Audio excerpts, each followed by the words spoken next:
Jadi Bapak Ibu yang dimuliakan Allah SWT, rakaat kedua, nah, imam nih batal di waktu sujud pula tuh. Waktu sujud dia keluar. Nah, ini Bapak Ibu yang dimuliakan Allah. Dia hafiz Quran. Nah, ini kan tidak gibah lah insyaallah ya. Saya niat untuk pelajaran biar Bapak Ibu tahu betapa pentingnya fikih itu di dalam sholat itu. Ya. Pas sujud dia batal, entah wudhu batal, entah lupa berwudhu, tidak tahulah saya. Dia keluar dari sholatnya, ada pintu dekat sebelah kiri itu, dia keluar situ. Keluarnya anto-anto Ibu. Diam-diam aja dia. Jadi gimana kira-kira, nampak dah gambarannya itu Bapak Ibu? Udah nampak gambaran itu? Itu orang tertungging semua. Bapak Ibu.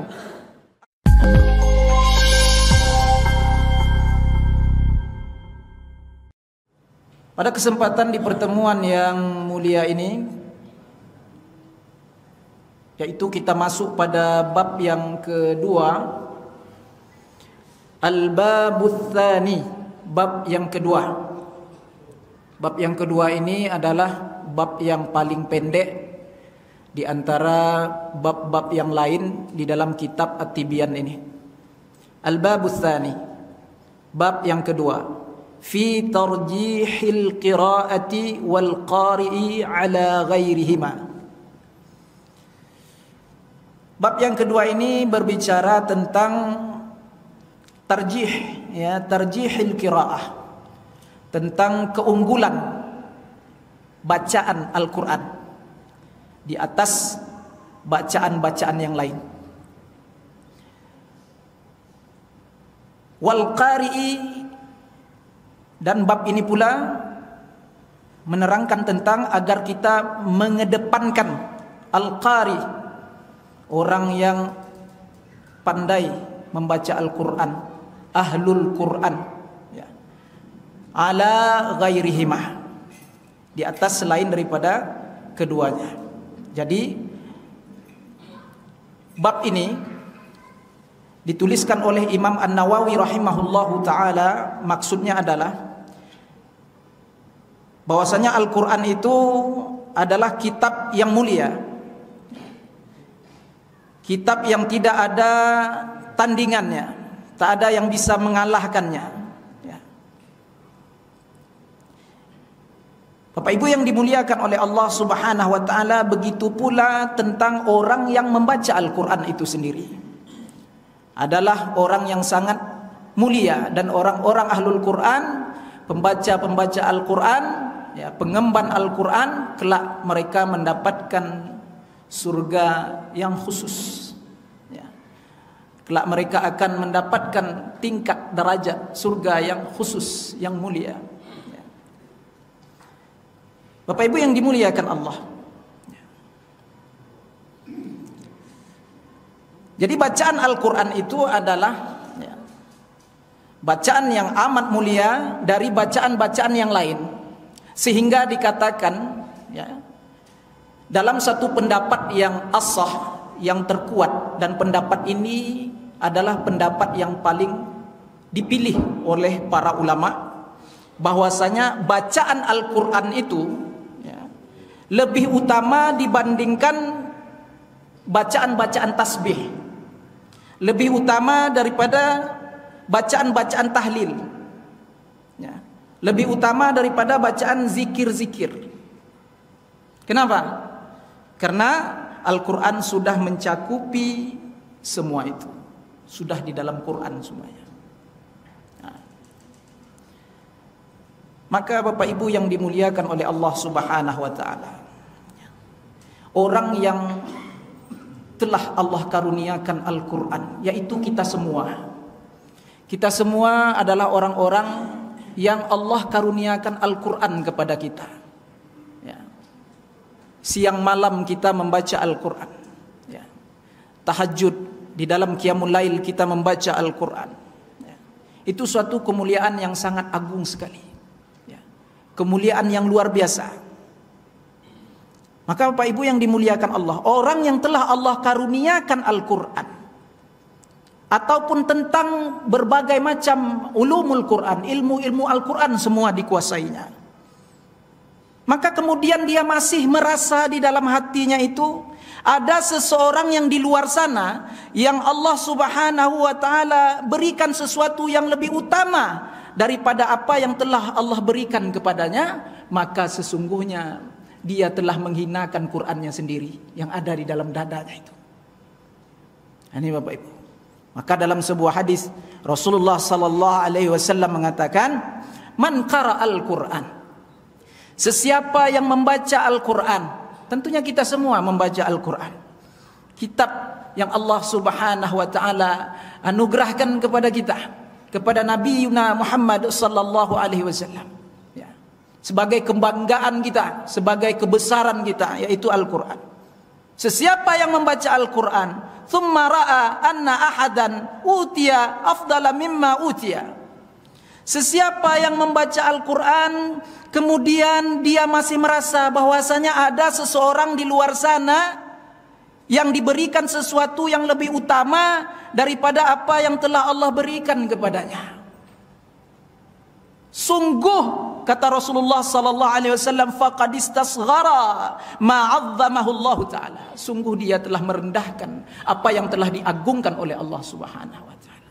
Jadi tak layak, ya, bagi kita yang mukmin, yang beriman ini, yang Allah karuniakan untuk kita Al-Quran sebagai kebanggaan kita, ya, sebagai tempat kejayaan kita, kesuksesan kita, kemuliaan kita. Kemudian kita masih merasa ada orang yang bahagia di luar sana dengan harta mereka, ya.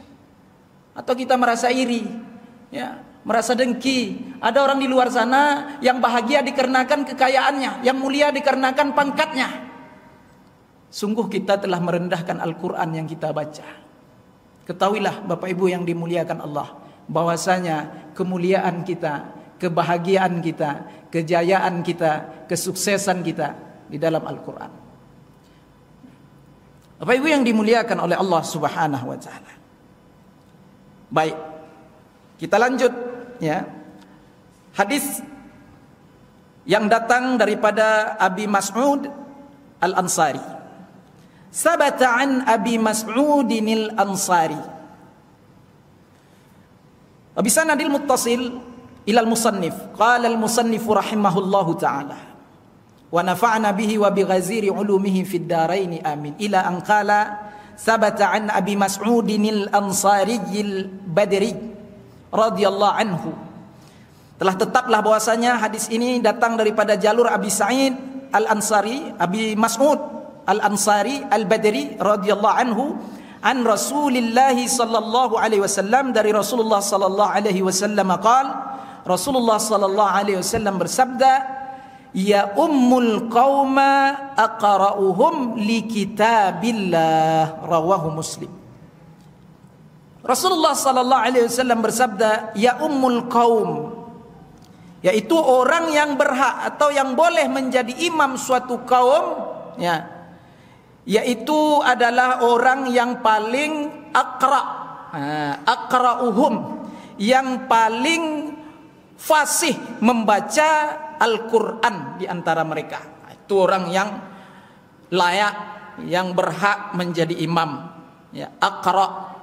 Jadi kata-kata aqra'uhum ini Bapak Ibu, ya, ada perbedaan di antara para ulama di dalam pemaknaan kata-kata aqra'u yang terlebih tepat bacaannya. Ada yang memaknai, sebagian ulama itu adalah afsahuhum, yang terlebih fasih di antara mereka. Ada sebagian ulama yang memaknakan ajwaduhum, yang terlebih tepat tajwidnya di antara mereka. Ada sebagian ulama yang memaknakan ahfazuhum, yang terlebih banyak hafalannya. Nah, Bapak Ibu yang dimuliakan Allah Subhanahu wa ta'ala.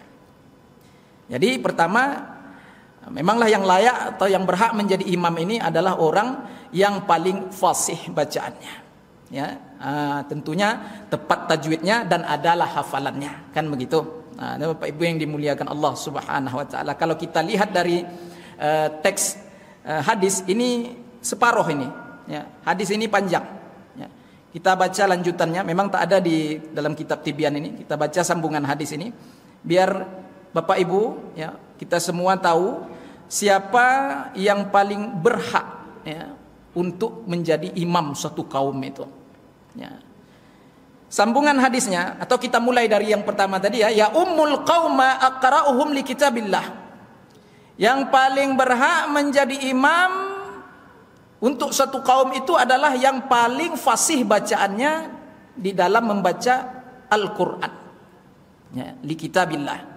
Kemudian selanjutnya fa in kanu fil qiraati sawaan, jikalau di dalam bacaan itu sama fasihnya, kata Rasulullah SAW, fa'alamuhum bis sunnah, maka orang yang diutamakan pula adalah orang yang paling tahu tentang sunnah.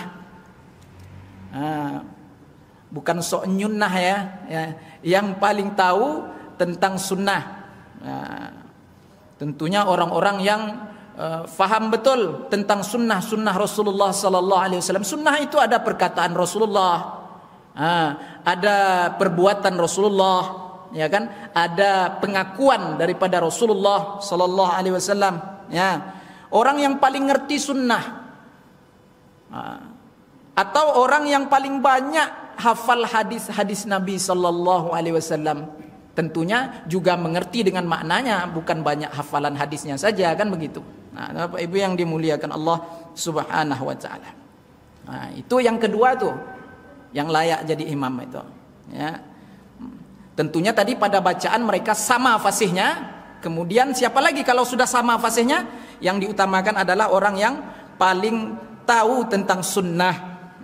Kemudian fa in kanu fis sunnati sawaan, jikalau di dalam perkara sunnah pun mereka sama, fa aqdamuhum hijratan, maka yang didahulukan pula yaitu yang terlebih banyak berjuang atau berkorban di dalam Islam.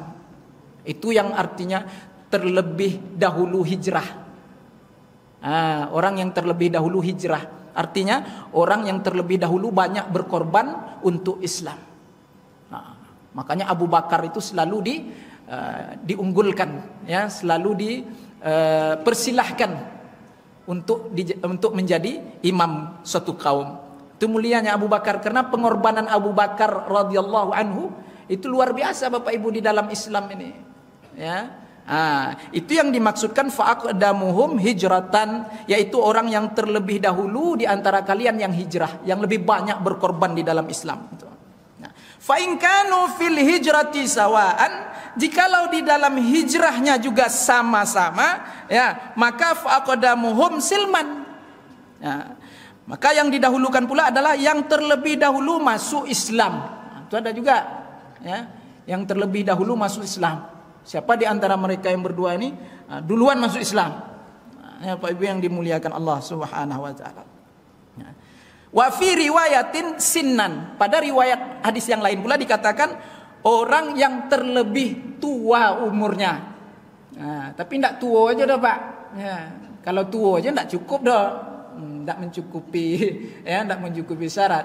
Ya, tua saja, tetapi tidak memenuhi persyaratan. Yang pertama tadi apa? Kembali ke yang pertama itu Pak. Tentunya bacaannya tadi tepat, fasih. Tua aja tapi bacaan tidak bagus, tidak fasih, salah-salah tidak boleh juga walaupun tua. Ya, Bapak Ibu yang dimuliakan Allah Subhanahu wa taala. Nah, ini. Wala ya ummannar rajul, dan janganlah seseorang itu ke depan menjadi imam untuk seseorang fi sultanihi, di tempat kekuasaan orang lain atau di masjid orang lain. Nih Rasulullah katakan janganlah seseorang itu maju jadi imam atau menjadi imam di tempat kekuasaan orang lain atau di masjid orang lain. Ini ya Bu ya. Jadi kita kalau datang ke masjid orang, ya, imam tetap dah ada, enggak usah juga menyodorkan diri lagi jadi imam. Ya. Ini pura-pura tegak pula di belakang sajadah imam tu kan. Pas qomat dah gaya mau maju pula kan. Imam ada, imam tetap. Kita datang dari mana enggak tahu, kan begitu. Jadi Bapak Ibu yang dimuliakan Allah, Rasulullah katakan wala ya ummannar rajulur rajul, janganlah seseorang itu menjadi imam ya bagi yang lain ya fi sultanihi, di tempat kekuasaan orang lain, ya, di masjid orang lain. Wala yaq'udu fi baitihi, dan janganlah ia duduk di rumah orang tersebut, ya, ala takrimatihi, di kursi kemuliaan milik orang tersebut, illa biiznihi, kecuali dengan izinnya. Jadi kalaulah diizin dengan imam tempatan, kita ni tah dari mana kan, ndak orang masjid tu, ndak jamaah masjid tu. Jadi dah dipersilahkan sama imam tempatan lah, ya, silakan. Ustaz ni kan kadang dari jauh nih, dia bukan orang tempatan, tapi dipersilahkan, ndak apa-apa. Kalau ndak dipersilahkan, walaupun ustaz mengisi di masjid tu, jangan maju, ndak boleh maju, ya. Bapak Ibu yang dimuliakan Allah Subhanahu wa taala. Nah, itu Bapak Ibu yang dimuliakan oleh Allah Subhanahu wa taala, hadis ini rawahu Muslim, diriwayatkan oleh Imam Muslim. Nah, baik. Jadi untuk jadi imam nih ya ndak sembarangan Bapak. Besar tanggung jawabnya Pak. Al-imamu dhaminun. Rasulullah katakan imam itu bertanggung jawab tuh. Ya. Jadi yang dibawanya jamaah itu semuanya, berapa sab tuh dia supirnya tuh. Kalau supir nih mabuk, masuk jurang semuanya jamaah. Ya, apa maksud Pak Ustaz supir mabuk Pak Ustaz? Imam baca salah-salah. Bismillahirrahmanirrahim. Bismillah. Bahanya hilang Bapak Ibu. Bismillahirrahmanirrahim. Kemana bahanya? Dengan tuh bahasa satu tuh dengan artinya Bapak Ibu. Hilang tuh, tidak sah Fatihahnya. Kan bismillah Pak. Ya bismillah satu ayat dari surah Al-Fatihah di dalam mazhab Imam Syafi'i. Harus memenuhi syarat. Ada syarat Al-Fatihah tuh. Nah, ya, Bapak Ibu yang dimuliakan Allah. Jadi imam mesti betul bacaan, menguasai ilmu tajwid, ya, betul makharijul hurufnya, betul hukum ahkamnya, idgham, ikhfa, mutaqariban, mutamasilan, mutajanisan, harus paham itu secara ada dan secara kaifiyat, secara praktek dan secara teori. Dia paham. Ya, kan dah saya bahas kemarin tuh, secara ada itu secara bacaan dia pas, betul bacaannya, dan kaifiat atau teori pun dia tahu ini hukumnya apa, ini hukumnya apa. Nah, itu. Jadi imam tuh idealnya ya seperti itu. Ya. Jangan asal-asal jadi imam nih Bapak Ibu, tanggung jawabnya besar. Tapi kalau imam-imam paripurna nih ya enggak usah lagi Bapak Ibu ragukan. Nah, biasanya orang-orang ini udah diseleksi nih, hafalannya berapa juz, fikih ngerti apa enggak. Nah, itu Bapak Ibu. Yang awak khawatirkan ini kan imam tulak manulak Bapak Ibu. Tahu Ibu Bapak imam tulak manulak. Ya. Jadi imam tempatan tidak datang nih. Ya. Imam tetap tidak datang. Jadi tinggallah dia sama dia. Kau lah. Satu lagi tolak pula. Kau lah. Kau kan tua. Itu balik ke hadis tadi Pak. Kau kan lebih tua. Aku nak bawa kacamata kan. Apa pula hubungannya sama kacamata? Ya. Kan tak baca. Jadi imam. Artinya apa? Tidak siap. Tidak siap. Jadi dalam jamaah ini Bapak Ibu, jangan kita mengharapkan, mengandalkan semata-mata imam tetap nih Bapak Ibu. Ada mesti cadangan tuh, satu orang dua orang di belakang tuh. Jadi batal sholat imam, cadangan tadi bisa maju menggantikan. Ini Bapak Ibu, pemain cadangan harus ada di belakang tuh. Itu yang tegak di belakang imam ini tidak sembarangan nih. Bukan kaleng-kaleng sarok kuaci nih. Ya, yang di belakang imam nih memang harus siap menggantikan Pak. Ya, harus siap menggantikan. Makanya saya bilang Pak, ada yang lebih penting, ada yang lebih utama dari sekalian yang layak jadi imam tadi, dari sekalian persyaratan yang layak jadi imam. Ada yang lebih penting dari semua itu, yang menjadi dasar, landasan untuk jadi imam itu. Apa dia? Fikih. Fikih salat. Imam mestilah tahu. Makmum Pak Ustaz sama juga, mesti tahu juga. Tapi imam itu terlebih dituntut ya, untuk tahu tentang fikih itu. Fikih solat nih maksudnya bukan fikih-fikih yang lain. Fikih seputar solat tuh. Jadi kalau ada apa-apa masalah terjadi dalam solat tuh, bisa dia mengambil jalan keluarnya. Kalau nggak ngerti fikih Pak, ada imam ini terpaksa cerita pula saya juga Pak. Ya, tapi nggak saya sebutkan nama masjidnya, nama imamnya, kan apa tuh Pak? Untuk pelajaran saja supaya kita paham ya betapa pentingnya fikih itu ya di dalam sholat itu. Nah, jadi Bapak Ibu, ini ceritanya tah sholat, tak ingat saya lagi di antara tah subuh, tah maghrib itu, tah subuh di antara itulah maghrib, tidak salah saya itu maghrib. Jadi Bapak Ibu yang dimuliakan Allah SWT, rakaat kedua, nah, imam ini batal di waktu sujud pula tuh. Oh, itu sujud dia keluar. Bapak Ibu yang dimuliakan Allah. Dia hafiz Quran. Ini kan tidak gibah lah insyaallah ya. Saya niat untuk pelajaran biar Bapak Ibu tahu betapa pentingnya fikih itu di dalam sholat itu. Ya. Pas sujud dia batal, entah wudhu batal, entah lupa berwudhu, tidak tahulah saya. Dia keluar dari sholatnya, ada pintu dekat sebelah kiri itu, dia keluar situ. Keluarnya anto-anto Ibu. Diam-diam aja dia. Jadi gimana kira-kira? Nampak dah gambarannya itu Bapak Ibu? Dah nampak gambaran itu? Itu orang tertungging semua. Bapak Ibu. Orang dalam keadaan sujud semua nih. Lama kali kan? Itu Bapak Ibu yang dimuliakan Allah Subhanahu wa taala, ada satu yang di belakang dia nih. Enggak pula ngerti fikih doh, ini yang mada-mada juga nih. Nah, dicigok Bapak Ibu. Dicigok. Imam enggak ada lagi doh katanya kan. Ya Allah Subhanahu wa taala. Nah, tentu yang bercakap nih batal salatnya. Batal salat dia, ngomong dia. Niat dia tuh baik mau ngasih tahu yang lain. Ya, jangan yang lain ini teraniaya. Kan teraniaya namanya sujud terus ya Bapak Ibu. Ya. Jadi dibilangnya lah, imam enggak ada lagi doh katanya. Tapi dia terus juga salat. Itu.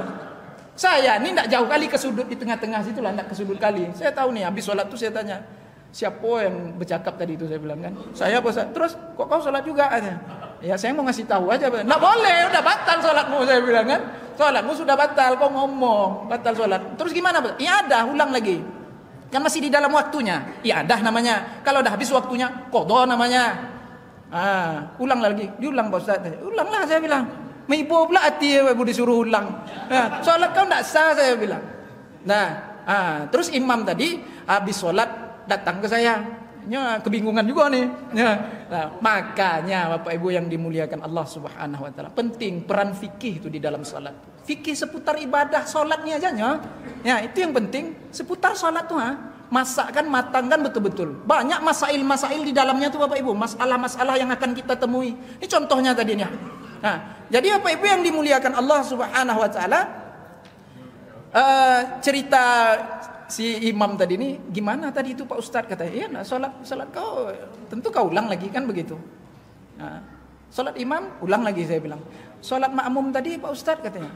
Salat makmum ini Bapak Ibu yang dimuliakan Allah ada dua alternatif. Ada dua solusi.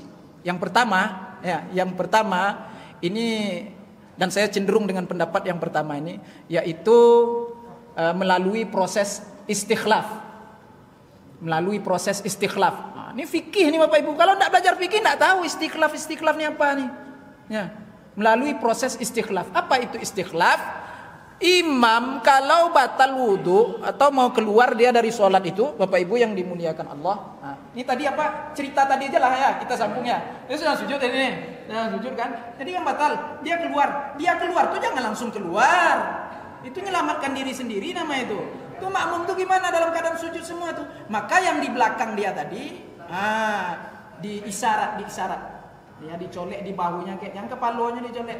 Ya bahunya, ya pegang bahunya atau bilang dia bisikkan di situ, gantikan sholatku batal. Itu. Nanti dia melanjutkan tuh Allahu Akbar. Allahu Akbar, Allahu Akbar. Nanti dia maju sedikit atau maju dia ke sajadah imam, tidak masalah. Cara jalannya kan sudah sering saya bahas di kajian-kajian fikih. Cara berjalan dalam sholat itu tidak hanya berjalan seperti berjalan biasa, Pak. Ya, batal sholat, ada cara jalannya. Ya, itu dibisikkan, dicolek dulu dibisikkan, gantikan aku, sholatku batal. Itu karena posisinya dalam keadaan sujud. Kalau batal imam tadi dalam keadaan posisi berdiri, batal imam kan, jangan ngomong, tidak bagus ngomong. Terus gimana? Isyarat aja. Itu. Yang tunjuk mukanya gitu. Itu. Atau di dalam mazhab Imam Hanafi ditarik bajunya. Itu siapa itu? Tentunya yang di belakang imam tadi itu. Maka yang di belakang imam saya bilang harus ngerti fikih. Ya, harus paham dia. Kalau tidak, kok diisyaratkan sama imam tuh model itu, bertanya apa pula maksudnya. Nanti ditarik pula sama imam tuh kan, tarik sama imam tuh kan, janganlah imam tuh ya kan. Bapak Ibu yang dimuliakan Allah. Jadi mesti ngerti, kalau diisyarat begitu maju, atau ditarik bajunya maju. siap menggantikan. Nah, ibu yang dimuliakan Allah Subhanahu wa taala. Nah, itu penting, ya. Nah, itu proses istikhlaf namanya. Apa itu istikhlaf? Pelantikan. Ya. PJ, pengganti jabatan. Iya, Pak. Itu istikhlaf namanya. Proses yang kedua, mufarokoh. Apa mufarokoh? Sholatlah masing-masing, selesaikan masing-masing. Intinya jangan bercakap seperti kawan tadi itu. Kalau dia bercakap, imam tak ada lagi doh katanya kan, batal lah dia. Datang pula yang lain. Iya katanya, batal mah. Nah, Pak Ibu yang dimuliakan Allah Subhanahu wa taala, ini penting. Makanya saya bilang fikih ini penting. Jadi sekian banyak tentang kelayakan atau persyaratan jadi imam yang Rasulullah katakan tadi, itu kan tidak ada disebut fikih doh Pak. Tidak ada disebut spesifik fikih, tidak ada. Kenapa? Karena sudah iltizam, namanya dilalatul iltizam. Ya. Sudah sesuatu yang tak dapat tidak. Itu. Bacaannya udah fasih, ya. Bacaannya udah fasih. Kemudian Bapak Ibu yang dimuliakan Allah Subhanahu wa taala, dia mengerti tentang sunnah, ya. Kemudian dia terlebih dahulu hijrah, kemudian terlebih dahulu pula masuk Islam atau terlebih tua umurnya. Tidak cukup dengan itu saja. Yang menjadi dasar dari semua itu adalah fikih. Harus ngerti fikih. Itu sudah maklum. Makanya tidak disebutkan secara spesifik di dalam hadis itu yang jadi imam harus ngerti fikih. Tidak perlu disebutkan. Ya, karena kalau imam tidak ngerti fikih sholat, tidak sah sholat. Makmum Pak Ustaz sama. Imam makmum sama. Wajib, makanya fikih itu kan fardu ain. Fardu ain itu apa? Wajib tiap-tiap orang belajar menuntut ilmu itu. Kalau enggak, dosa, haram, enggak sah ibadah. Khususnya ya seputar ibadah sholat ini lah Pak. Nah, ini Pak Ibu yang dimuliakan Allah Subhanahu wa taala. Jadi imam nih, kalau makmum itu enggak suka dia jadi imam dikarenakan alasan yang diterima di dalam syariat, di dalam fikih, maka ya enggak boleh dia menyodorkan diri jadi imam Pak. Nah, ini banyak juga masalah ini terjadi di beberapa masjid. Ya, gini Pak maksudnya, makmum ini tidak suka dia jadi imam. Kalau ditanya kenapa kau tidak suka dia jadi imam, gini Pak Ustadz, dia itu kalau di rumah itu pas siram bunga, buka aurat aja dia Pak Ustadz, ya, pakai celana Hawaii cie-nya. Ya, malulah kami Pak Ustadz dia jadi imam kami. Itu diterima tuh Pak. Itu imam tidak bermarwah namanya tuh. Ya, imam tidak ada harga diri namanya tuh. Ya, balik ke rumah nyiram bunga di depan rumah Pak, menyapu depan rumah, pakai celana Hawaii cie-nya, baju tidak pula pakai, aurat terbuka. Atau kata makmum tadi, dia kalau pulang ke rumah Pak Ustaz sering nongkrong di kedai kopi Pak Ustaz. Ngapain nongkrong di kedai kopi? Kan tidak masalah, main domino Pak Ustaz. Bertaruhan pula, berjudi pula tuh Pak Ustaz. Jadi kami tidak suka dia jadi imam Pak Ustaz. Tidak boleh, itu diterima itu Pak, alasan seperti itu di dalam syariat. Diterima alasan seperti itu. Tidak boleh dia menyodorkan diri jadi imam. Ya, apa kata Rasulullah Sallallahu Alaihi Wasallam? Tidak ada gunanya solatnya itu. Kemudian karena bacaannya salah Pak, bacaannya salah di dalam surah Al-Fatihah lah yang lebih utama. Bacaannya salah-salah di dalam surah Al-Fatihah. Salah yang berat, lahan jali namanya Pak, kesalahan yang nyata, yang menukar, yang merubah arti. Nah, itu saya bilang tuh, kalau imam semillah dibacanya, itu tidak sah sholatnya Pak. Kita makmum di belakang mesti mufarokoh. Tapi kalau bacaan kita lebih parah pula daripada dia, boleh kita ikut dia. Bapak Ibu yang dimuliakan Allah SWT. Atau sama-sama, dia semillah, kita semillah juga, boleh ikut dia. Tidak batal loh Pak. Tapi orang yang sudah tahsin, yang bacaannya bagus, ikut imam seperti itu, dan dia tahu, apa imam nih semillah. Mana banyak? Tidak sah nih. Tidak sah dia ikut imam itu. Ini dia sudah tahsin, sudah bagus bacaannya. Tidak boleh dia ikut. Terus gimana? Dia mesti mufarokoh. Coba. Ihdinas siratal mustaqim. Dibacanya nun. Padahal itu kan mim ujungnya. Mustaqim. Mim. Dibacanya nun. Mustaqim. Maka batalat salatuhu. Sebenarnya Al-Fatihahnya itu batal. Batal Al-Fatihahnya tentu batal sholatnya. Bapak Ibu yang dimuliakan Allah Subhanahu wa taala. Kita tahu nih, imam ini nun dibacanya bukan mim. Tapi banyaknya Pak imam-imam model ini tidak sadar. Tidak sadar. Maka mesti 4 mata dengan dia Pak. 4 mata aja ngopi di kedai kopi. Ya, Pak Imam, aku mewakilkan jamaah semuanya. Nah, ngapa? Kata Imam kan. Nah, jalan mulai menggertak tuh Pak Ibu, jangan takut. Ya. Nah, ngapa katanya kan? Gini. Makmum semuanya dengar mustaqim Pak Imam baca itu tidak mim dan nun yang keluar. Mustaqim. Bertukar maknanya. Kata Ustaz tidak sah dong Al-Fatihah model itu. Iya katanya. Masa iya? Hanya tidak sadar Bapak Ibu. Kalau tidak kami rekam aja lah nanti Pak Imam ya. Dengarkan sama Pak Imam. Nun atau mim itu. Itu fatal tuh Bapak Ibu kesalahan seperti itu. Ihdinas siratal mustaqim. Dapat bibir.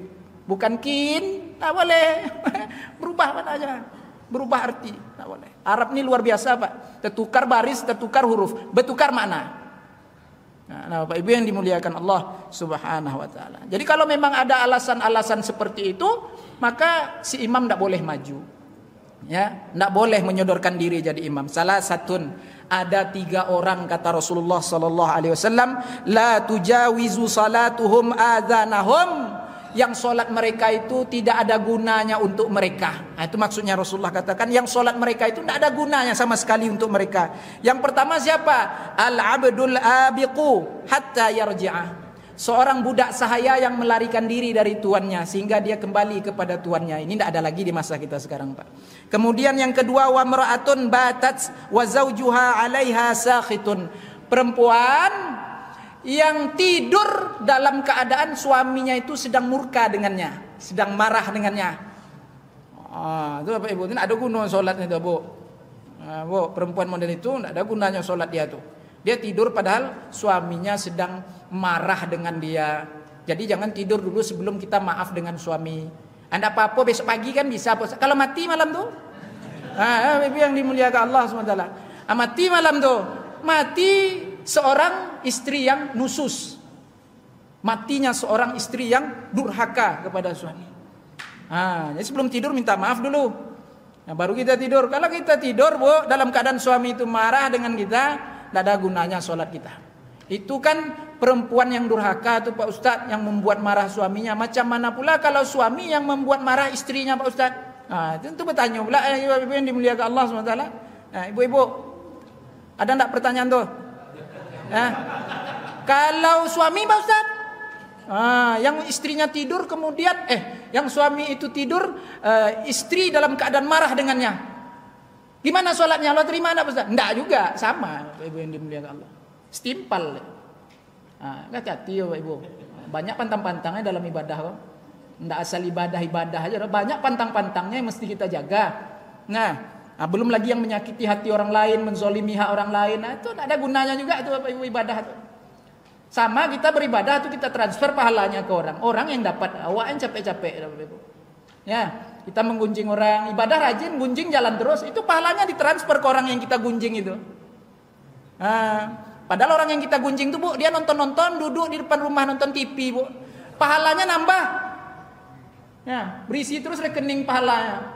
Awak yang tonggang-tongge sholat malam tahajud karena mengunjing dia kan, bahaya Pak Ibu, banyak pantang-pantangnya dalam amal ibadah itu yang mesti kita jaga. Nah, itu yang ketiga, wa imamu qaumin wa hum lahu karihuna. Ini yang mau kita bahas. Yang ketiga, yang sholat mereka itu tidak ada gunanya untuk mereka. Imam satu kaum, dia jadi imam, menyodorkan diri jadi imam, padahal para jamaah itu tidak suka dengannya.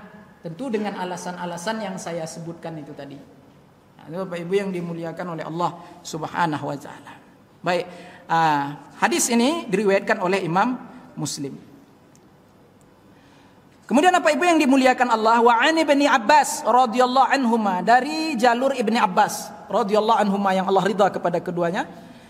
Qala, Ibnu Abbas berkata, Kanal qurra'u ashaba majlisi Umar radhiyallahu anhu wa musyawaratihi kuhulan kanu au syubbana. Diriwayatkan dari Sayyidina Ibn Abbas radhiyallahu anhuma, beliau berkata, adalah para pembaca Al-Quran di masa Umar radhiyallahu anhu, yaitu para qurra, para pembaca Al-Quran di masa Umar radhiyallahu anhu, adalah para sahabat-sahabat yang semajelis dengan Umar, Sayyidina Umar radhiyallahu anhu. Nah, jadi para qurra di masa Sayyidina Umar radhiyallahu anhu, ya, yaitu orang-orang yang sering duduk di majelis atau semajelis dengan Sayyidina Umar radhiyallahu anhu. Dan para pemberi nasihat kepada beliau, ya, kepada Sayyidina Umar radhiyallahu anhu adalah orang-orang yang dewasa, yang umurnya itu sekitaran 30 sampai 50 tahun, atau para pemuda-pemuda yang ahli Quran. Nah, lihat Bapak Ibu yang dimuliakan Allah, di sini kita dapat menilai betapa luar biasanya Sayyidina Umar di dalam memuliakan dan mengedepankan ahli Quran. Awak kau yang hafiz Quran itu tadi mana? Ndak kita perhatikan mereka, Bapak Ibu yang dimuliakan Allah. Entah macam mana hidupnya, makan minumnya, dia sibuk dengan Quran. Dia sayang meninggalkan Quran. Kan kemarin dah kita sebut keutamaan baca Quran itu Bapak Ibu. Orang yang disibukkan dengan Al-Quran, ya, sibuk baca Quran Bapak Ibu, sampai-sampai tidak sempat dia cari duitnya Bapak Ibu. Itu salah tuh Pak Ustaz, tidak salah sebenarnya. Tentunya kalau dia tidak ada tanggungan, kalau ada tanggungan ya tidak boleh, ya tidak boleh. Ya. Tapi lebih sibuk dengan baca Quran lah dia, ya. Dan sibuk dengan berzikir, kata Allah SWT. Niscaya aku akan berikan kepada mereka sesuatu yang lebih afdal daripada yang aku berikan kepada orang-orang yang sempat berdoa kepadaku. Jadi orang yang sibuk dengan baca Quran, dengan zikir sehingga tak sempat berdoa, Bapak Ibu, Allah akan berikan kepadanya sesuatu yang lebih afdal daripada yang Allah berikan kepada orang-orang yang berdoa. Itu Bapak Ibu yang dimuliakan Allah. Rahasia Quran itu, rahasia kemuliaan Quran itu. Nah, Bapak Ibu yang dimuliakan oleh Allah Subhanahu wa taala. Wa'lam, ketahuilah, ya, annal madhhab as-sahih al-mukhtar, sesungguhnya, ya, ada pendapat mazhab yang sahih, ya, di dalam mazhab Imam Syafi'i inilah Bapak Ibu, ya, lagi pula yang dipilih oleh sekalian para ulama, pendapat yang sahih yang dipilih oleh sekalian para ulama, yaitu bahwasanya membaca Al-Quran itu, ya, anna qiraatal Quran afdalu minat tasbih, sesungguhnya membaca Al-Quran lebih afdal daripada bertasbih. Ini pendapat yang kuat nih Bapak Ibu, pendapat yang dipilih oleh para ulama. Baca Quran itu lebih afdal daripada tasbih, ya, daripada tahlil wa ghairihima, dan lain daripada keduanya, minal azkar, daripada zikir-zikir yang lain. Al-Quran, membaca Al-Quran itu terlebih afdal Bapak Ibu yang dimuliakan Allah Subhanahu wa taala. Kenapa Bapak Ibu? Sudah saya sampaikan tadi, karena di dalam Al-Quran itu sudah mencakup semuanya. Selawat satu Bapak Ibu, ya, orang yang sudah bersolawat nih Bapak Ibu, itu sudah masuk zikir di dalamnya Bapak Ibu. Solawat satu, ya, kemuliaan solawat itu. Orang yang bersolawat nih Bapak Ibu sudah ada zikir di dalamnya. Orang yang berzikir belum tentu bersolawat. Allahu Akbar, Subhanallah, Alhamdulillah, ya kan? Belum tentu berselawat. Tapi kalau yang berselawat sudah dipastikan berzikir, karena dalam selawat sudah ada zikir. Maka selawat diperbanyak, itu sudah ada zikir. Tapi ada juga, ya, amalan-amalan yang maksurah, yang datang daripada riwayat-riwayat Rasulullah SAW untuk kita amalkan juga zikir-zikir tersebut. Bukan artinya ditinggalkan, ya. Nah, itu hanya sekedar fadilah, keutamaan. Nah, Bapak Ibu yang dimuliakan Allah Subhanahu wa taala. Nah, ada berapa menit lagi, Pak? 4 menit lagi. Karena kalau kita masuk ke bab yang ketiga, nanti tidak mantap nih Pak, live streaming nih. Ya, orang ini dia mau dibuatnya satu judul Pak. Ya, satu bab. 4 menit ini kita gunakanlah tanya jawab. Silakan Bapak Ibu. Ya Pak. Iya. Ketika saya masuk sholat ke masjid Surau itu, ada orang sedang sholat, saya tepuk, ikutin dia. Iya. Makmum. Iya. Tapi setelah itu, imam selesai, jalan Iya. Ada lagi yang belakang justru Pak Ustaz. Iya. Saya ditepuknya. Sebelumnya saya ditepuk. Iya. Ya boleh. Bapak udah selesai kan ngikut yang tadi kan? Udah siap kan? Bapak bangun pula nambah kekurangan rakaat Bapak kan? Ditepuknya pula Bapak kan? Boleh. Nanti kawan tuh udah siap pula ngikut Bapak kan? Ada pula lagi yang nepuk dia? Boleh. Nah, itu Pak. Yang enggak boleh itu begini Pak. Ini termasuk di dalam syarat kedua. Ini termasuk di dalam salat di dalam pembahasan fikih namanya Pak syarat kedua. Apa syarat kedua? Syarat kita bermakmum dengan imam. Yang enggak boleh itu begini Pak. Ini orang sedang salat. Ini sedang salat nih. Tentu yang di belakang imam ini namanya makmum, ya kan? Yang Bapak tepuk makmum. Dia sedang sholat, sedang ikut imam ini. Itu tidak boleh. Tidak boleh. Tapi kalau sudah selesai imam tadi memberi salam, si masbuk bangun menambah kekurangan rakaatnya, datang Bapak masuk. Bapak tepuk.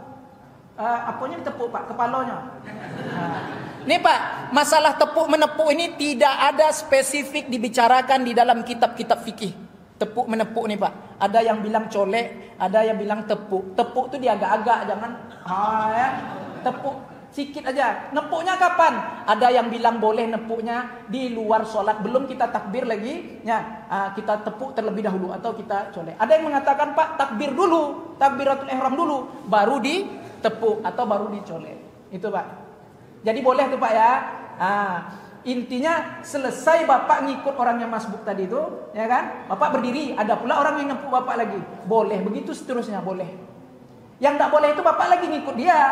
Bapak tepuk dia yang masbuk tadi, Bapak kan lagi ngikut dia. Ada pula seorang nepuk Bapak, padahal Bapak sedang ngikut dia. Itu tidak boleh. Itu mustahil untuk diikuti di dalam satu waktu yang sama, tidak boleh. Dah Pak Ibu? Ya, satu dua jalan enggak?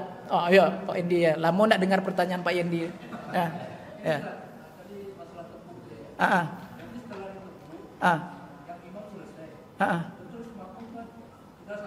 Iya. Ngapa dia Pak? Hah? Oh sutra. Iya. Belum paham saya pertanyaan Bapak itu. Apa maksudnya? Iya. Iya. Ya, yang menepuk tadi.